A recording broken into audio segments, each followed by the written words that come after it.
gracias, Marta. Muchísimas gracias, Lewin, por aceptar la participación en este diálogo, que yo creo que va a reflejar buena parte de los contenidos del trabajo de Lewin, que centra mucho su trabajo en un sentiment analysis, es decir, cómo mediante la expresión de sentimientos vía Twitter se condiciona también el ejercicio político y cómo las redes sociales acaban, sin duda, influyendo no solo en el ecosistema de lo que se debate y de los temas que están presentes en el debate público, sino también cómo el aparato político, el aparato de toma de decisiones necesariamente no puede permanecer digamos, ajeno a todos estos debates y cómo finalmente estos debates que suceden en redes sociales, donde ellos podrían ser incluso meros espectadores, acaban condicionando también su acción política, ¿no? Y esto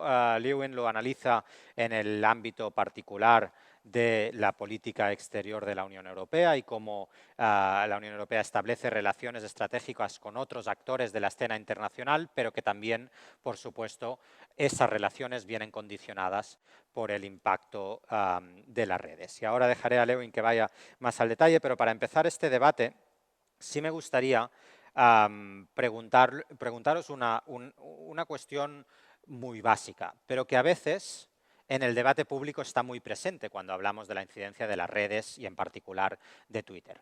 Al fin y al cabo, en Twitter está un número muy bajo de la población mundial. Es una herramienta que parece omnipresente en nuestras cadenas de televisión, en nuestras radios y en nuestro día a día como ciudadanos, pero que al fin y al cabo no deja de ser un elemento residual si tenemos si tomamos en perspectiva lo que es el ejercicio de la acción política y todo su desarrollo, ¿no? Y por lo tanto empiezo por aquí. ¿Hasta qué punto es realmente importante la influencia que tienen las redes sociales o no estamos quizá también fijándonos mucho en ellas, magnificando su impacto en la opinión pública y en la acción política? Lewin, ¿cuál es tu perspectiva sobre esto? Bueno, antes de todo, muchas gracias otra vez por estar aquí. Estoy muy emocionado, no solo porque es mi primer evento desde mucho tiempo por la pandemia, pero sino que también es mi primer evento en español, entonces les pido un poco de paciencia. Creo que lo que dices es muy importante, pero claramente Twitter y las redes sociales tienen un impacto muy vital en nuestras sociedades, en el discurso público. Y como casi siempre hay dos lados, hay aspectos positivos tanto como negativos. Y de los positivos quiero mencionar que, bueno, facilitan la comunicación entre ciudadanos y políticos. Segundo, que permitan un discurso realmente global sobre los temas o retos globales, como hemos visto con el movimiento de Fridays for Future, donde la Greta Thunberg puede movilizar gente de todos los continentes para luchar contra un problema muy grave. Entonces, eso también es genial. Y tercero, Twitter o las redes sociales pueden dar voz a comunidades, a personas marginadas que no sé, no pueden encontrar una medida de comunicar sus necesidades y tal. Entonces, ahí claramente veo aspectos muy positivos de las redes sociales en el discurso político, en la acción política, pero también hemos visto que hay aspectos muy negativos.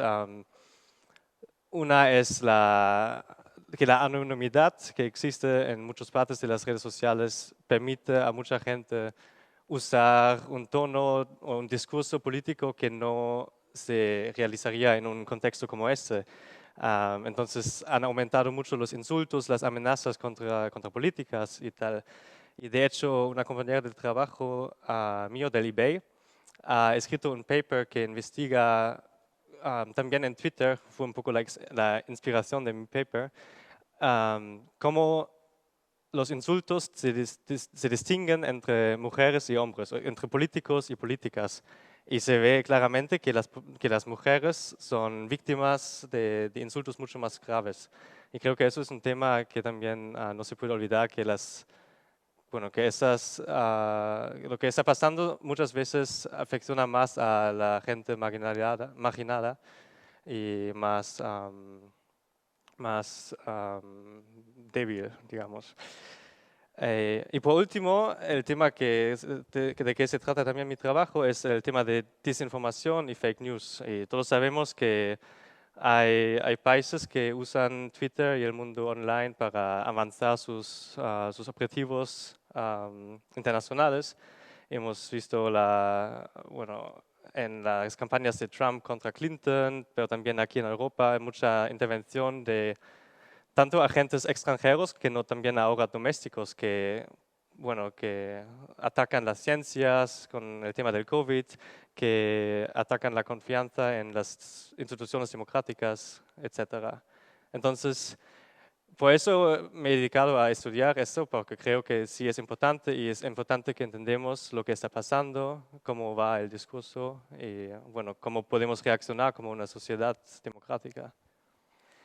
Lewin, me recuerda mucho a una cuestión que discutíamos hace unas semanas antes he dicho que esta era de los primeros, no es el primero, es el segundo acto presencial que organizamos. El primero precisamente fue con José María Lasalle e Ingrid Guardiola, sobre cuestiones parecidas, sobre la incidencia en ese caso, más centrado en la tecnología y el uso de datos en la política global y cómo condicionaban también la acción política. Y recuerdo que una de las cuestiones en ese debate era cómo hemos mutado en muy poco tiempo, y me dirijo ahora también hacia Marta para que me ayude a entenderlo mejor de lo que lo entendí ese día, cómo hemos mutado en poco tiempo en una concepción de Internet en general, pero las redes sociales también en particular, y Twitter todavía más en particular, como la herramienta definitiva para generar esa comunidad global, esa lógica de, gracias a esa plataforma, desde todos los rincones del mundo, cualquiera que tenga un teléfono móvil en sus manos puede expresar libremente su opinión y puede, por lo tanto, como bien decía Lewin, que su voz sea oída y participar del debate público, y eso nos ayudará en cierta medida a crear esa comunidad global de valores, esa lógica de entendimiento mutuo entre las distintas personas que conforman ese diálogo global, ¿no? Esa era una percepción inicial que había en torno a los factores positivos de las redes sociales, ¿no? Y poco a poco, en poco tiempo, hemos visto como al fin y al cabo esas redes sociales han terminado probablemente únicamente encerrándonos a cada uno de nosotros en nuestros canales comunicativos que anteriormente ya teníamos desarrollados por otros medios. Es decir, quien escuchaba la cadena SER, escuchaba la cadena SER casi cada día, mientras que quien escuchaba la COPE casi cada día. Y por lo tanto, sus inputs de información le venían condicionados por el medio que escuchaba, ¿no? Y además, las redes sociales, precisamente por ese efecto amplificador, han tendido a exacerbar las tendencias polarizadoras y a exacerbar las divisiones en esas comunidades ya preexistentes, ¿no? Y básicamente el debate decía cómo en tan poco tiempo hemos podido mutar del tecnológico optimismo al tecnológico pesimismo o a los peligros de la tecnología, ¿no? Sobre esto has reflexionado mucho y además has escrito un libro al que me referiré luego. Pero en cualquier caso, quizá no es o uno u otro, pero ¿dónde estás tú en esta Fíjate, digamos, situación? bueno, antes de nada, muchas gracias, Paul, y enhorabuena a todos los que habéis ganado la fellowship, que seguro que va a ser, bueno, más importante que nunca en un momento tan difícil para encontrar oportunidades que tenéis los más jóvenes y los que más talento tenéis, y da gusto ver ese empuje y esas ideas que traéis y esas ganas de arreglar cosas que falta nos hace. Eso es lo más importante, que vengáis con fuerza para arreglar todo esto, que por lo que vamos a comentar ahora tiene mucho trabajo por delante. Pero esto no sé si es bueno o malo, lo que no es sorprendente. Si vamos a principios del siglo XX, finales del XIX, principios del siglo XX, que es una época que a mí me gusta mucho y que evoco mucho en mis libros porque también fue de una profundísima transformación tecnológica, y el vértigo que sentimos ahora también se sentía entonces, de llevar miles de años aspirando a volar y no poder, a de repente que hubiera aviones y que hubiera electricidad y que hubiera dejara de haber caballos, que también era la fuerza motriz que había servido de transporte durante miles de años, y llegaran los coches sin caballos, que era como se llamaban los automóviles al principio. Y ahora que hablamos de los coches sin conductor y que tenemos el mundo conectado, que también lo cambia todo, hay muchas cosas que podemos aprender, entre ellas la de la ingenuidad, a la que te referías ahora cuando veíamos las redes sociales como bueno, pues la varita mágica que iba a solucionar todas las carencias de nuestras democracias. Cuando llegaron los primeros aeroplanos, los aviones, había crónicas de la época que pronosticaban que sería el fin de las guerras, porque por fin podrían conocerse personas de países lejanos, no solo ciudades como el tren, sino podríamos viajar, y qué mejor para que pues la humanidad se hermane que podernos bueno, pues congregar fácilmente gracias a la tecnología, gracias a los aviones. Un par de décadas más tarde esos aviones tiraban bombas. Claro, y es algo que nos pasa a menudo con la tecnología, que creemos que cuando queremos creer que va a cambiarnos, pero los humanos seguimos siendo iguales para bien y para mal. Tampoco la inteligencia artificial nos va a cambiar, y luego seguro que tenemos ocasión de hablar de ello. Y lo que supone son nuevos desafíos, pero para los vicios, las pasiones y las grandezas que llevamos. Y en 2011... cuando los que estáis aquí apenas seréis unos adolescentes, a lo mejor os acordáis de la primavera árabe, y seguro si no lo habéis estudiado. Yo me hice Twitter entonces, porque lo denostaba en aquel momento. En 2009 empezaba a emerger, en 2011 estaba mal visto en el trabajo, todavía como periodista no estaba muy claro qué hacer. En aquel momento recuerdo que me pareció un antes y un después. Fue también cuando el cantante David Bisbal dijo aquello inolvidable, aquel tuit. Recordemos que era cuando las estrellas todavía no tenían community managers, no se sabía bien lo que era un community manager, y realmente hablaban las celebrities al mundo.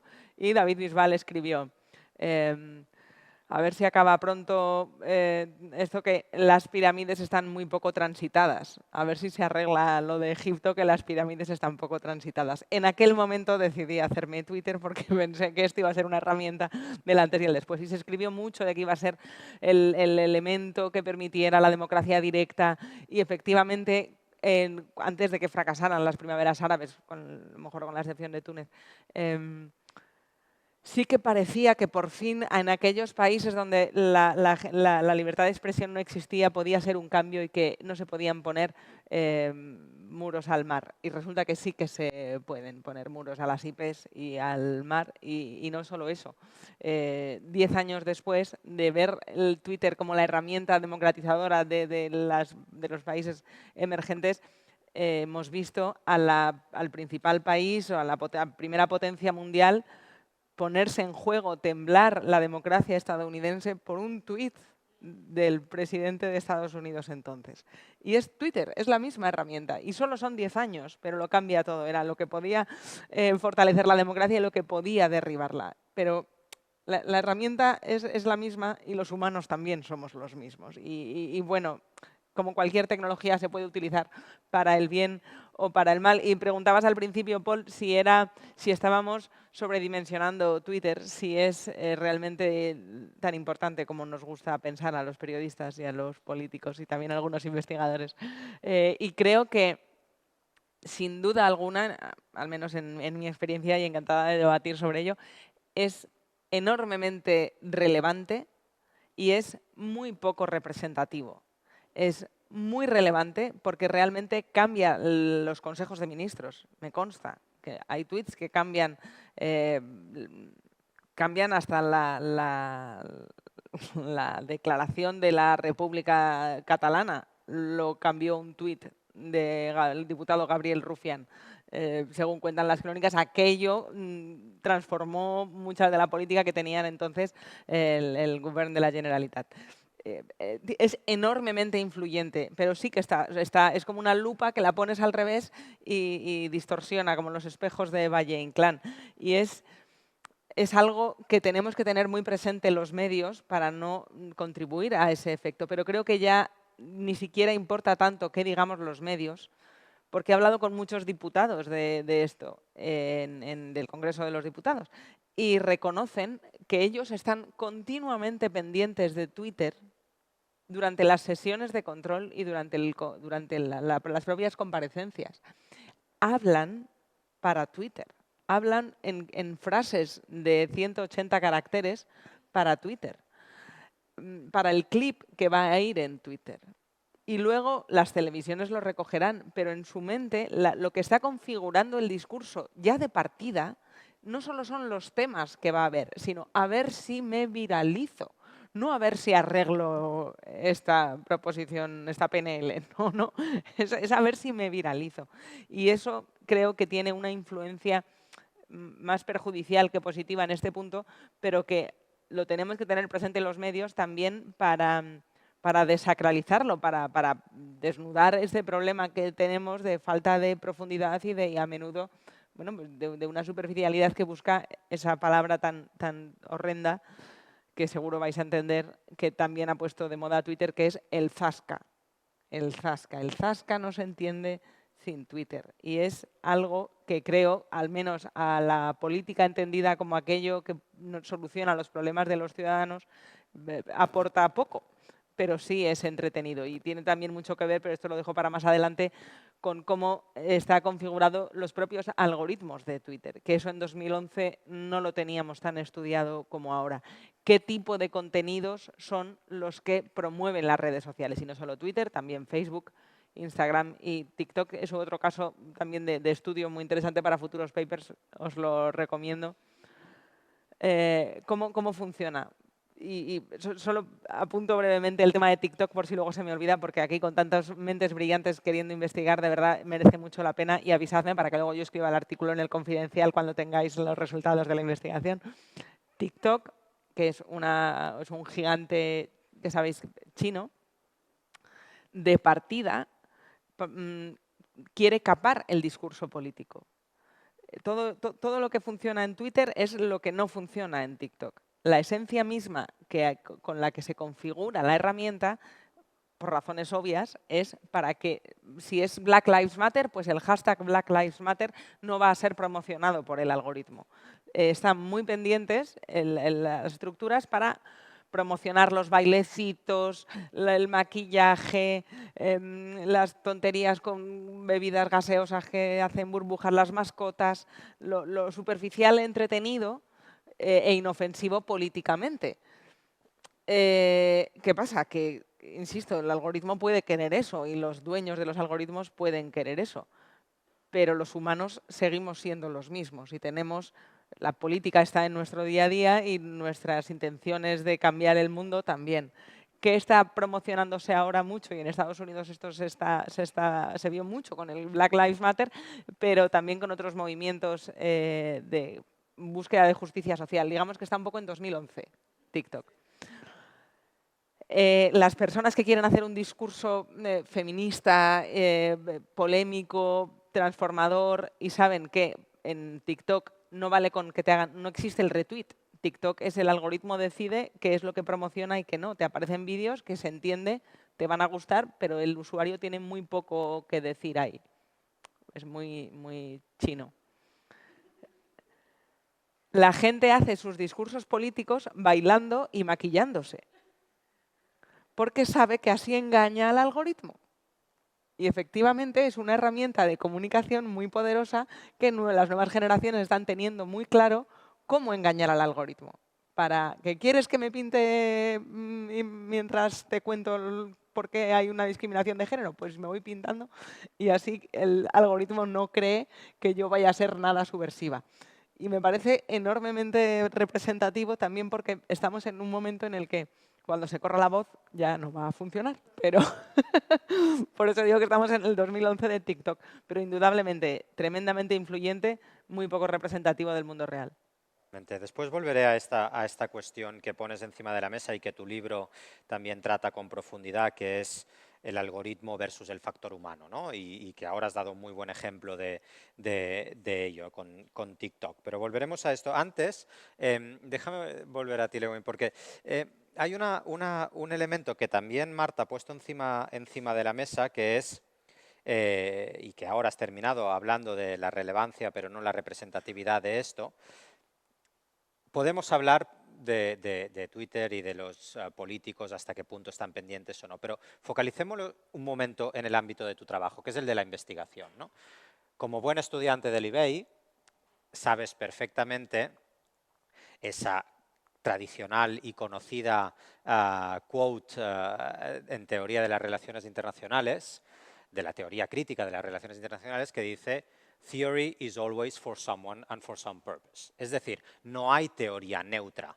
Toda teoría que se genera es para alguien y para algún propósito. Es decir, tiene algo detrás que mueve al autor, al teórico en ese caso, a escribir sobre esa teoría y no sobre otra, porque ya hay unos condicionantes previos en el pensamiento, en la investigación previa, en la vida misma de esa persona, en lo que sea, que le llevan a esa persona hacia esos caminos. Podemos decir también que research, en tu caso, is always for someone and for some purpose. Es decir, cuando escogemos el ámbito de investigación que escogemos, también estamos, por supuesto, condicionando lo que va a ser el resultado de esa investigación y, por lo tanto, dando más relevancia a un ámbito de investigación que a otro. Y si ese es el caso, el punto de partida, ¿qué vías de investigación tú pondrías encima de la mesa como elementos relacionados con la influencia de las redes y de Twitter? ¿Qué elementos pondrías encima de la mesa para decir esto merece ser estudiado? Porque es realmente el camino para entender mejor esa incidencia y, por lo tanto, para condicionar la agenda. ¿Qué pondrías tú como ejemplo? Es decir, mira, pues si hay más investigación sobre este tema, habiendo estudiado yo esto y habiendo publicado esto con vosotros, hacia aquí tendría que ir la investigación. Bueno, se podía esperar esto. Bueno, antes de todo, es cierto que todos somos condicionados y de hecho yo hace poco presenté el paper en una conferencia académica y estaba un scholar de la China y me hizo unas preguntas unos comentarios muy fuertes porque él se sentía, no sé, él sentía que mi paper está atacando China o algo que para mí era evidentemente no era así, solo era como la evidencia. Pero claro, yo tengo mi punto de vista europeo, yo tengo un set de valores específicos y hay culturas que tienen otro punto de vista en el mundo. Entonces siempre tenemos que ser conscientes de eso. Y bueno, a la segunda parte de tu pregunta, si lo entendí correctamente, ¿dónde deberíamos investigar más? Y creo que el tema de TikTok es súper relevante porque lo que pasa es que ahora tenemos por fin unas metodologías para estudiar Twitter, como lo usé yo en mi paper, como lo usan otros académicos, pero somos 10 años atrás. Como dijiste, Twitter estaba muy relevante ya hace 10, 12 años. Y siempre es un tema también de acceso a datos. Las plataformas no quieren compartir sus datos con investigadores. Y ahí la Unión Europea hizo un trabajo muy importante de abrir de una forma Facebook, Twitter, y para que sepamos qué está pasando, quién paga para un anuncio de un partido X o no sé. Y bueno, ahora hay TikTok y no sabemos nada. Como dijiste, es muy difícil entender el algoritmo porque te sale algo y creo que va a tardar unos años más hasta que haya acceso a los datos, que haya conocimiento y tal. Y bueno, creo que tal vez eso sería mi sugerencia, que centros como CDOP, que las universidades que empiezan a acelerar un poco el proceso, porque siempre estamos atrás y no debería ser así. Tomamos nota. Ahora, después volveré contigo para que nos acabes de contar, antes de dar paso al siguiente diálogo, para que nos cuentes un poco más los resultados y los principales hallazgos de tu investigación para también animar a futuras investigaciones. Pero vuelvo un momento a Marta con el elemento que decíamos antes, ¿no? El poder del algoritmo y de los datos, que también decía Lewin, versus el factor humano y la capacidad que tenemos, al fin y al cabo, de encontrar mecanismos, ¿no? Decías en TikTok, encontramos la manera de condicionar nosotros al algoritmo antes de que el algoritmo nos condicione a nosotros, ¿no? Y esto también es un elemento, yo creo que optimista en este sentido, ¿no? Decir, no todo está dado, no todo está predefinido, ¿no? Cuando en buena parte en el discurso de la calle lo que se viene a decir es, no, es que Netflix ya te va a decir qué película tienes que ver mañana en función de lo que has visto en los últimos días y de tu estado de ánimo, y si te apetece una peli de sofá o te apetece más una peli de acción o romántica, ¿no? Y eso viene condicionado por el algoritmo. ¿Hasta qué punto? Es decir, ¿hasta qué punto, otra vez, estamos exagerando esto o realmente es un peligro y deberíamos estar atentos? Leo un libro. Y por eso se titula Lo imprevisible, de cuánto de lo que nos rodea va a seguir siendo imprevisible a medida que el Big Data y los algoritmos pueden anticipar cada vez más cosas, nuestros gustos, nuestros miedos. Eso lo saben bien los politólogos encargados de hacer campañas electorales. ¿A qué temen los electores? Y las redes sociales se utilizan mucho para eso, para fomentar el miedo, para, ya que no me va a votar a mí, que se quede en casa. Que no vote al que pensaba votar, que es un mecanismo muy perverso que con el Brexit salió muy bien, por cierto. Y también fue Twitter y sobre todo Facebook ahí. ¿Cuánto de lo que nos rodea va a seguir siendo imprevisible? Para mí es una pregunta central, porque mecanizar rutinas, automatizar rutinas, llevamos haciéndolo 2 siglos. Pero que pasara en las fábricas estábamos acostumbrados, que pasara con los electrodomésticos en casa estábamos acostumbrados también. Ahora se están automatizando muchas tareas intelectuales y cada vez más. ¿Y cuánto de lo que nos rodea va a seguir siendo imprevisible? Nos resuelve o nos da pistas de dónde vamos a ser importantes los humanos, qué trabajos van a seguir siendo necesarios que los hagamos nosotros y qué tareas se van a automatizar en ese mundo a lo mejor de coches autónomos y algoritmos que predicen qué quieres comer hoy. Y las neveras que se llenan solas, que son tecnologías que ya existen, no hay que inventárselas. Pero resulta mucho más interesante de lo que yo pensaba cuando me puse a investigar sobre esto, porque no es solo lo que sea tecnológicamente posible predecir, que cada vez es más, no solo el tiempo que va a hacer y los minutos que tardamos en llegar al destino al que vamos o a dónde nos va a apetecer ir de vacaciones para que nos salte el anuncio en Instagram. Es que en realidad se nos olvida a los usuarios, que nos creemos muy listos cuando engañamos al algoritmo en TikTok, pero en realidad esto pasa al principio de la tecnología, cuando los usuarios nos hacemos dueños de ella, antes de que haya suficientes datos en manos de los investigadores para que los desarrolladores de estrategias empresariales y políticas puedan comercializarlo, utilizarlo para sus fines. Y entonces ya no somos tan espontáneos. Por ejemplo, Netflix. Nos creemos que a veces el algoritmo es tonto. Dice, tan listo no será si me está recomendando esto que no tengo ningún interés. Pero el algoritmo es tonto o se lo hace.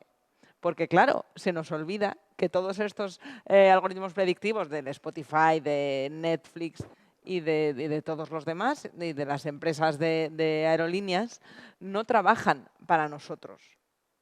A quien quieren hacer ganar dinero es a la empresa que lo ha desarrollado, que es quien lo programa. Y en su derecho está. Pero lo que nos la serie a la que nos quiere enganchar corresponde con aquello a lo que le va a hacer ganar más dinero a la empresa, no con lo que nos va a gustar más a nosotros. Que parece una tontería, pero hay que tenerlo muy presente en un momento en que cada vez delegamos más decisiones de nuestra vida cotidiana, incluidas las citas y los ligues con aplicaciones que también manejan algoritmos en Tinder y demás. ¿Cómo se están tomando todas esas decisiones o predecisiones? Porque es verdad que luego el que le da al ok o al aceptar es el humano, pero ¿cómo funcionan esos algoritmos? Y por eso me lo he pasado también investigando para lo imprevisible, porque a veces he sentido que los humanos somos muy listos y otras veces he sentido que somos muy tontos. De hecho, hay un capítulo entero dedicado a la estupidez humana, que creo que es un factor que hay que tener en cuenta en la política, por supuesto, y en la tecnología y en el futuro de las máquinas. ¿Cómo van a dominarnos los algoritmos y las máquinas a unos seres tan irracionales como somos los humanos? Que nos gusta pensar que somos muy racionales, pero que en realidad somos los únicos animales que podemos ir contra nuestro propio interés por pura estupidez o egolatría o ambición. Hacerse un selfie en un barranco y caerse es algo que ninguna otra especie que a mí se me haya ocurrido, no sé si hay algún antropólogo en la sala, haría. porque es enormemente estúpido y no tiene la culpa el móvil. No se la podemos echar al algoritmo, pero eso pasa. Y eso también pasa en política. Hay muchas estupideces que tenemos que tener presente, y también hay mucha maldad. Ahora ya poniéndome un poco más seria, el tema de los insultos que decías es muy relevante. Hay varios estudios que apuntan al intento de silenciamiento de las mujeres en política y en los medios de una manera muy agresiva. También, por supuesto, a los compañeros hombres les pasa, pero hay un nivel de agresividad distinto. Y además que va a lo personal, no a lo profesional. En la crítica, que es libre, y también el mal gusto lo es. No, el mal gusto no es delito, pero hay límites que se pasan más. Para que os hagáis una idea, yo me quité Twitter del móvil en la última de las campañas electorales que estuvimos enlazando. No tengo Twitter en el móvil. Decidí que insultos los recibía en hora de trabajo, que fuera de mi horario laboral no tenía por qué aguantarlos. Entonces, es una herramienta que yo utilizo mucho en el ordenador, en la tablet, en hora de trabajo, para comentar artículos, para estar en la escucha de los temas del momento. Y he descubierto la cantidad de tiempo que me libera no tener Twitter en el móvil. Porque para eso también sirve el algoritmo. Es una máquina que consume tiempo. Están diseñados no para hacer un debate público, no para cimentar la democracia, ni para que nos conozcamos. Están preparados para captar cuanto más tiempo mejor, captar nuestra atención cuanto más tiempo mejor. En eso consisten las redes sociales. El negocio está en que miremos las pantallas más tiempo y van a ponernos cualquier cosa que se deduzca va a captar más tiempo la atención. Por eso se inventaron los likes, por eso se inventó el dedito, los retweets. ¿Y cómo funcionan? Adulando el ego de los humanos, que es algo que las máquinas tampoco tienen, los robots no tienen ego, los humanos sí, y darnos la razón es algo que nos gusta. Entonces, que nos haga sentir bien con nosotros mismos o que nos enfade, promueve más tiempo atención a la Hay otro tercer elemento, también le dedico un capítulo en el libro, que es el humor. El humor es también enormemente efectivo para captar nuestra atención, pero es el más difícil de todos, porque es el más imprevisible. Entonces, ofender a alguien es mucho más fácil que hacerle reír, sobre todo a alguien que no conoces. Y por eso el discurso de odio está tan presente en Internet, porque genera atención y el algoritmo lo promueve. También porque los humanos somos muy becerros, pero el algoritmo lo sabe y lo utiliza.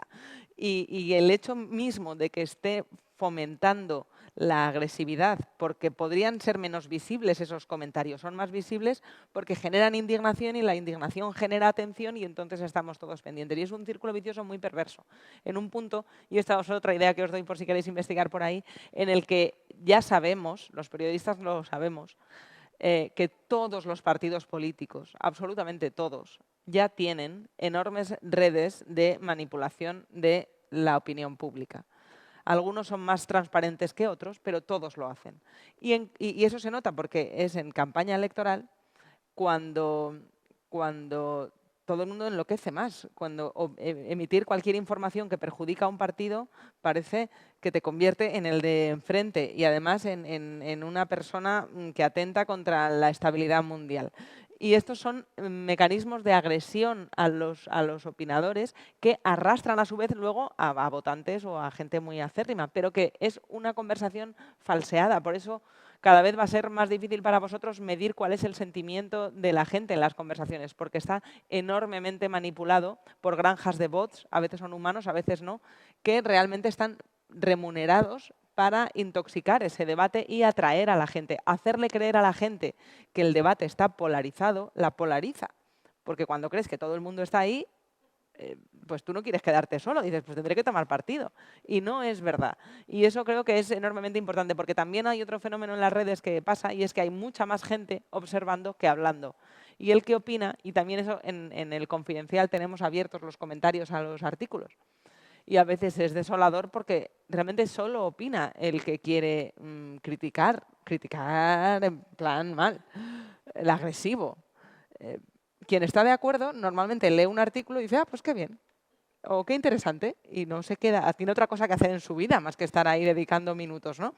Pero el que está enfadado sí dedica minutos. Y entonces eso es otro sesgo más, que es opina el exaltado o la exaltada. Suelen ser más bien exaltados. y no sabes lo que está pensando quien lee eso, pero no opina. A lo mejor sí va a influirle luego en el voto, eso ya es mucho más difícil de medir, pero me parece que ahí tenéis otra línea de investigación. Yo creo que Twitter va poco a poco acabándose.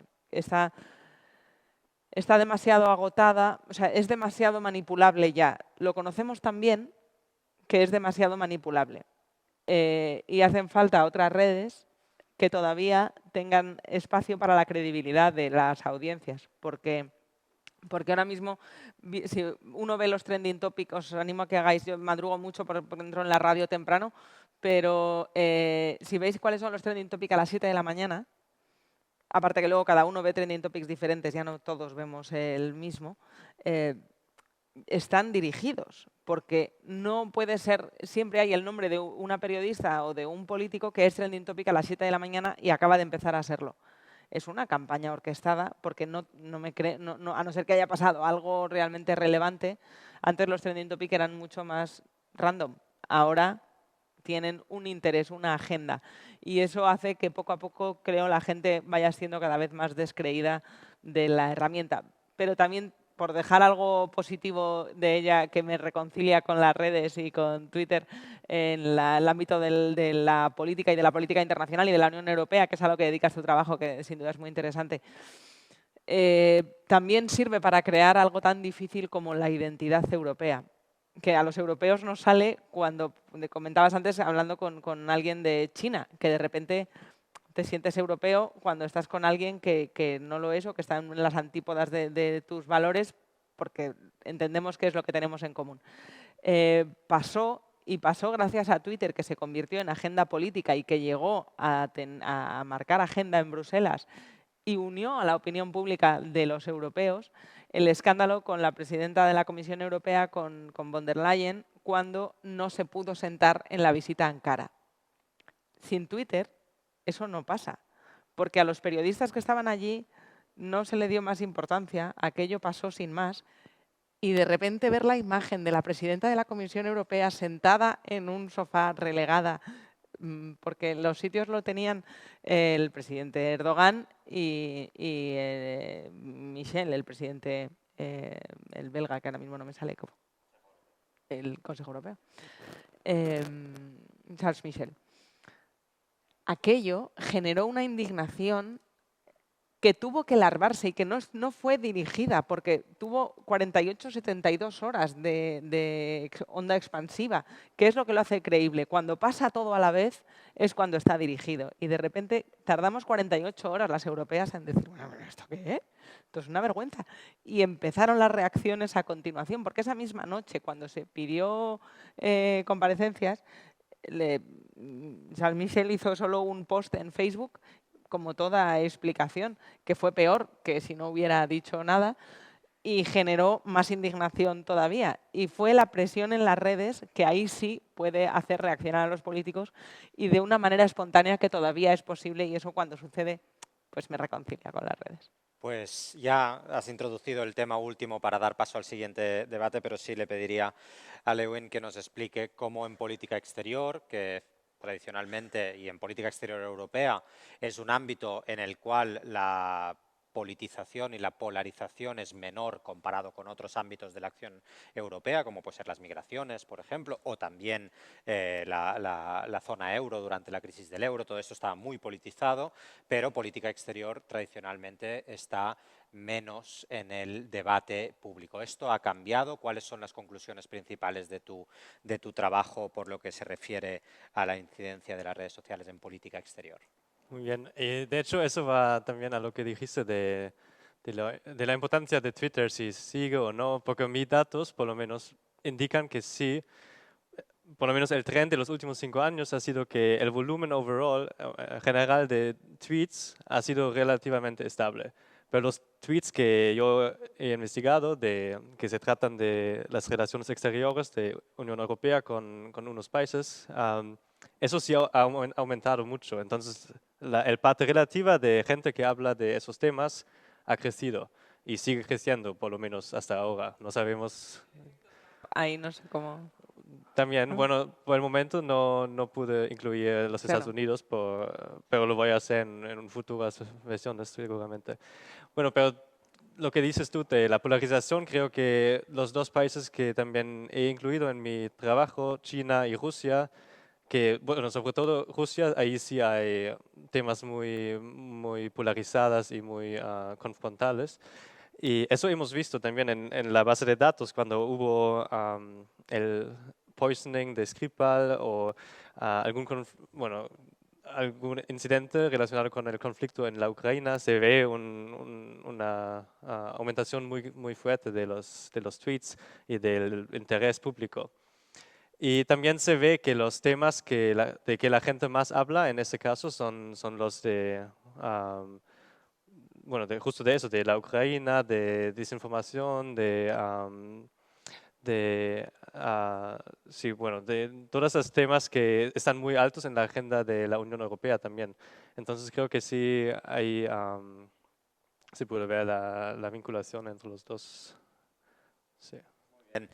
Bueno, pues habría más temas, habría más ocasiones de continuar hablando sobre esto, pero transicionamos ahora hacia el otro premio sobre talento Europa siglo XXI. En este caso voy a dar a Pau Mas la moderación de este segundo diálogo. Dejadme agradecer muchísimo a Lewin, felicitarle también por el logro, por el trabajo, agradecer mucho a Marta su participación, también todos los que nos acompañáis, familiares, amigos o interesados en la cuestión, y los que nos seguís también desde vuestras casas. Muchísimas gracias por formar parte de esto.